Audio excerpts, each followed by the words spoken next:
Weight தண்ணி இருக்கா? இல்ல இல்ல, நான் குடிக்க தண்ணி இருக்கான்னு கேட்டேன். இதுல இல்ல. சரிதான். என்னாச்சு, என்ன விஷயம்? ஓ, நல்ல வேளை நீங்க வந்தீங்க. இது இருக்கான்னு கேட்டேன், ஆனா உங்களுக்கு அது புரியலன்னு நினைக்கிறேன். ஓ இதுவா, இருக்கு மன்னிச்சிருங்க, அவளுக்கு கொஞ்சம் புரியறதுக்கு லேட் ஆகும். இதோ நான் இப்போ எடுத்துகிட்டு வந்துடுறேன்.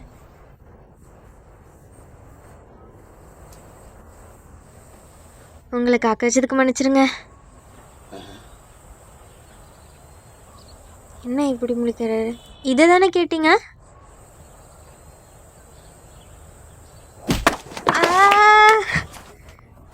ரோஞ்சி, நான் உள்ள விடுங்க. ரோஞ்சி, நான் சொல்றது கேளுங்க. ரோஞ்சி.